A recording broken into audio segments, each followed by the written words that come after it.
আবু যর রাদিয়াল্লাহু তাআলা আনহু বলেন, আমি নিবেদন করলাম, ওগো আল্লাহর রাসূল, আমাকে উপদেশ দিন। তিনি বললেন, আমি তোমাকে উপদেশ দিচ্ছি আল্লাহকে ভয় করবার, কারণ এটাই তোমার সমস্ত কাজকে সৌন্দর্য দান করবে।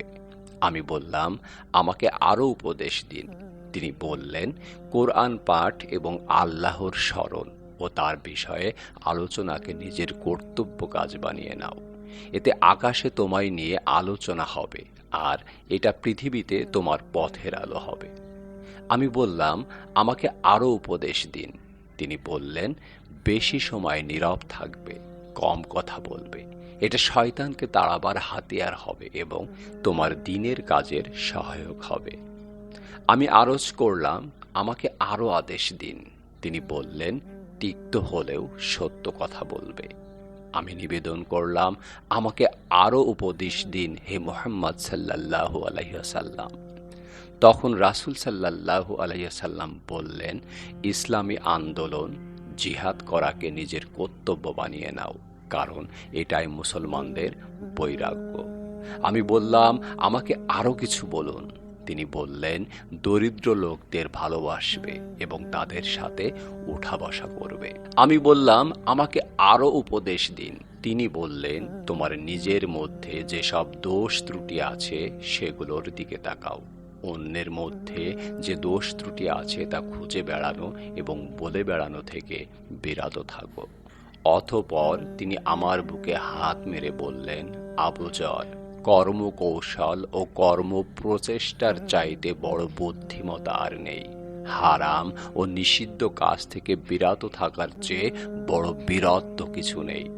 আর সুন্দর ব্যবহারের চাইতে বড় কোনো ভদ্রতা নেই। প্রিয় রাসূল সাল্লাল্লাহু আলাইহি ওয়াসাল্লাম বলেন, আমার প্রভু আমাকে 9টি নির্দেশ দিয়েছেন। সেগুলো হলো, গোপনে ও প্রকাশ্যে আল্লাহকে ভয় করতে, সন্তুষ্টি এবং অসন্তুষ্টি উভয় অবস্থাতে ন্যায় কথা বলতে, দারিদ্র্য ও প্রাচুর্য উভয় অবস্থাতে মধ্যপন্থা অবলম্বন করতে। যে আমার সাথে সম্পর্ক ছিন্ন করে তার সাথে সম্পর্ক জুড়তে, যে আমাকে বঞ্চিত করে তাকে দান করতে, যে আমার প্রতি অবিচার করে তাকে ক্ষমা করে দিতে। আমার নীরবতা যেন চিন্তা গবেষণায় কাটে, আমার কথাবার্তা যেন হয় উপদেশমূলক, আমার প্রতিটি দৃষ্টি যেন হয় শিক্ষা গ্রহণকারী। এছাড়াও আমার প্রভু আমাকে আরো 2টি গুরুত্বপূর্ণ নির্দেশ দিয়েছেন। সেগুলো হলো, আমি যেন ভালো কাজের আদেশ করি এবং মন্দ কাজ থেকে নিষেধ করি। আসসালামু আলাইকুম। নবীর সুন্নাহ সম্পর্কে জানা যায় হাদিস থেকে। হাদিসের অনেকগুলো বড় বড় গ্রন্থ আছে। নবীর বাণীকে হাদিস বলে। নবীর কাজকর্ম এবং চরিত্রের বর্ণনাকেও হাদিস বলে। নবীর সমর্থন এবং আদেশ নিষেধের বর্ণনাকেও হাদিস বলে। ইসলামের সত্য ও সঠিক পথকে জানাবার জন্যে আমাদেরকে আল্লাহর বাণী কুরআন মাজিদকে বুঝতে হবে এবং মানতে হবে। ঠিক তেমনি আমাদেরকে মহানবী হযরত মুহাম্মদ সাল্লাল্লাহু আলাইহি ওয়াসাল্লামের বাণী হাদিস পড়তে হবে এবং সে অনুযায়ী চলতে হবে। তবেই মহান আল্লাহ খুশি হবেন আমাদের প্রতি। আমরা হতে পারবো সত্যিকার মুসলিম। সে কারণেই আজকে আমার এই ভিডিওর আয়োজন। এই ভিডিওতে আমি প্রিয় নবী সাল্লাল্লাহু আলাইহি ওয়াসাল্লামের অনেকগুলো হাদিস বর্ণনা করেছি। চলুন শোনা যাক। জান্নাতের চাবি হলো, আল্লাহ ছাড়া কোনো ইলাহ নাই এ সাক্ষ্য দেওয়া। আল্লাহ সুন্দর, তিনি সৌন্দর্যকেই পছন্দ করেন। প্রিয় নবী সাল্লাল্লাহু আলাইহি ওয়াসাল্লাম বলেন, শ্রেষ্ঠ কথা 4টি। সুবহানাল্লাহ অর্থাৎ আল্লাহ পবিত্র। আলহামদুলিল্লাহ সমস্ত প্রশংসা আল্লাহর। লা ইলাহা ইল্লাল্লাহ আল্লাহ ছাড়া কোনো ইলাহ নাই। আল্লাহু আকবার আল্লাহ মহান। বান্দার উপর আল্লাহর অধিকার হলো, তারা কেবল তারই আনুগত্য ও দাসত্ব করবে এবং তার সাথে কোনো অংশীদার বানাবে না। বলো, আমি আল্লাহর প্রতি ঈমান এনেছি, অতঃপর এ কথার উপর অটল থাকো। ঈমান না এনে তোমরা জান্নাতে প্রবেশ করতে পারবে না। যে কেউ এই ঘোষণা দিবে, আল্লাহ ছাড়া কোনো ইলাহ নাই, আর মুহাম্মদ সাল্লাল্লাহু আলাইহি ওয়াসাল্লাম আল্লাহর রাসূল, আল্লাহ তাকে জাহান্নামের জন্য নিষিদ্ধ করে দেবেন। প্রিয় নবী বলেন, তুমি মুমিন হবে তখন যখন তোমার ভালো কাজ তোমাকে আনন্দ দেবে আর মন্দ কাজ দেবে মনোকষ্ট। প্রিয় নবী হযরত মুহাম্মদ সাল্লাল্লাহু আলাইহি ওয়াসাল্লাম বলেন, সালাত জান্নাতের চাবি। সালাত অর্থ নামাজ, জান্নাত অর্থ বেহেশত। সালাত হলো নূর, সালাত আমার চক্ষু শীতলকারী। পবিত্রতা সালাতের চাবি। সালাত মুমিনের মিরাজ। যে পরিশুদ্ধ হয় না তার সালাত হয় না। 7 বছর বয়স হলেই তোমাদের সন্তানদেরকে সালাত আদায় করতে আদেশ করো। কিয়ামতের দিন প্রথম হিসাব নেওয়া হবে সালাতের। আল্লাহর অনুগত দাস আর কুফরির মাঝে মিলন সেতু হলো সালাত ত্যাগ করা। যে ব্যক্তি যে লোক দেখানোর জন্য সালাত পড়ল সে শিরক করল। প্রিয় নবী হযরত মুহাম্মদ সাল্লাল্লাহু আলাইহি ওয়াসাল্লাম বলেন, পৃথিবীতে মসজিদগুলোই আল্লাহর সবচাইতে প্রিয় জায়গা। আমার জন্য গোটা পৃথিবীকেই সেজদার জায়গা এবং পবিত্র করে দেয়া হয়েছে। যে আল্লাহর উদ্দেশ্যে একটি মসজিদ বানায়, আল্লাহ জান্নাতে তার জন্য একটি ঘর বানায়। কিয়ামতের দিন মুয়াজ্জিনের ঘাড় সবচেয়ে লম্বা এবং উঁচু হবে। প্রিয় নবী হযরত মুহাম্মদ সাল্লাল্লাহু আলাইহি ওয়াসাল্লাম আরো বলেন, নিজের জন্য যা পছন্দ করো অন্যদের জন্যেও তাই পছন্দ করবে, তবেই হতে পারবে মুমিন। তোমাদের কেউ মুমিন হবে না যতক্ষণ সে নিজের জন্য যা পছন্দ করে তার ভাইয়ের জন্যেও তাই পছন্দ না করে। অনুমান ও কুধারণা থেকে বিরত থাকো, কেননা অনুমান হলো বড় মিথ্যা কথা। জুলুম করা থেকে বিরত থাকো, কেননা কিয়ামতের দিন জুলুম অন্ধকারে রূপ নেবে। আমাদের প্রিয় নবী হযরত মুহাম্মদ সাল্লাল্লাহু আলাইহি ওয়াসাল্লাম বলেছেন, মুমিন মুমিনের আয়না। আয়না যেমন ময়লা দূর করতে এবং সাজ সৌন্দর্য গ্রহণ করতে সাহায্য করে, তেমনি একজন মুমিনের কর্তব্য তার মুমিন ভাইয়ের দোষ ত্রুটি দূর ও সুন্দর গুণাবলী অর্জন করার কাজে সাহায্য করা।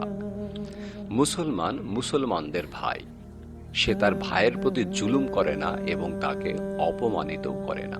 মুমিন মুমিনের সাথে প্রাচীরের গাঁথনির মতো মজবুত সম্পর্কে থাকে। প্রিয় রাসূল বলেন, যে আল্লাহ ও পরকালের প্রতি ঈমান রাখে সে যেন উত্তম কথা বলে। তোমার ভাইয়ের দিকে হাসি মুখে তাকানো একটি দান। যে মানুষের কৃতজ্ঞতা প্রকাশ করে না সে আল্লাহরও কৃতজ্ঞ হয় না। প্রিয় রাসূল বলেছেন, প্রতিটি শোনা কথা বলে বেড়ানোটাই মিথ্যাবাদী হবার জন্য যথেষ্ট। তোমাদের সন্তানদের মর্যাদা দান করো এবং তাদের সুন্দর আচার ব্যবহার শেখাও। শক্তিশালী সে যে রাগের সময় নিজেকে নিয়ন্ত্রণে রাখতে পারে। যে ব্যক্তি একজন মুসলমানের দোষ গোপন করবে, আল্লাহ দুনিয়া ও আখিরাতে তার দোষ গোপন করবেন। হারাম থেকে বেঁচে থাকো, আল্লাহ তোমাকে হিফাজত করবেন। রাসূলুল্লাহ সাল্লাল্লাহু আলাইহি ওয়াসাল্লাম কথা বলতেন থেমে থেমে, স্পষ্ট করে। রাসূলুল্লাহ সাল্লাল্লাহু আলাইহি ওয়াসাল্লামের সাথে কেউ খারাপ ব্যবহার করলে বিনিময়ে তিনি খারাপ ব্যবহার করতেন না, বরং ক্ষমা করে দিতেন এবং উপেক্ষা করতেন। প্রিয় নবী বলেন, আমি প্রেরিত হয়েছি রহমত হিসাবে। সুখবর তার জন্যে যে আমাকে দেখেছে। 7 বার সুখবর ওই ব্যক্তির জন্যে যে আমাকে দেখেনি অথচ আমার প্রতি ঈমান এনেছে। আমার পরে যদি কেউ নবী হতো তবে অবশ্যই বিন খাত্তাব হতো। আবু যর রাদিয়াল্লাহু তাআলা আনহু বলেন, আমি নিবেদন করলাম, ওগো আল্লাহর রাসূল, আমাকে উপদেশ দিন। তিনি বললেন, আমি তোমাকে উপদেশ দিচ্ছি আল্লাহকে ভয় করবার, কারণ এটাই তোমার সমস্ত কাজকে সৌন্দর্য দান করবে। আমি বললাম, আমাকে আরো উপদেশ দিন। তিনি বললেন, কোরআন পাঠ এবং আল্লাহর স্মরণ ও তার বিষয়ে আলোচনাকে নিজের কর্তব্য কাজ বানিয়ে নাও। এতে আকাশে তোমায় নিয়ে আলোচনা হবে আর এটা পৃথিবীতে তোমার পথের আলো হবে। আমি বললাম, আমাকে আরো উপদেশ দিন। তিনি বললেন, বেশি সময় নীরব থাকবে, কম কথা বলবে। এটা শয়তানকে তাড়াবার হাতিয়ার হবে এবং তোমার দিনের কাজের সহায়ক হবে। আমি আরজ করলাম, আমাকে আরো আদেশ দিন। তিনি বললেন, তিক্ত হলেও সত্য কথা বলবে। আমি নিবেদন করলাম, আমাকে আরো উপদেশ দিন হে মুহাম্মদ সাল্লাল্লাহু আলাইহি ওয়াসাল্লাম। তখন রাসূল সাল্লাল্লাহু আলাইহি ওয়াসাল্লাম বললেন, ইসলামী আন্দোলন জিহাদ করাকে নিজের কর্তব্য বানিয়ে নাও, কারণ এটাই মুসলমানদের বৈরাগ্য। আমি বললাম, আমাকে আরো কিছু বলুন। তিনি বললেন, দরিদ্র লোকদের ভালোবাসবে এবং তাদের সাথে উঠা বসা করবে। আমি বললাম, আমাকে আরো উপদেশ দিন। তিনি বললেন, তোমার নিজের মধ্যে যেসব দোষ ত্রুটি আছে সেগুলোর দিকে তাকাও। অন্যের মধ্যে যে দোষ ত্রুটি আছে তা খুঁজে বেড়ানো এবং বলে বেড়ানো থেকে বিরত থাকো। অতঃপর তিনি আমার বুকে হাত মেরে বললেন, কর্মকৌশল ও কর্ম প্রচেষ্টার চাইতে বড় বুদ্ধিমত্তা আর নেই। হারাম ও নিষিদ্ধ কাজ থেকে বিরত থাকার চেয়ে বড় বীরত্ব কিছু নেই।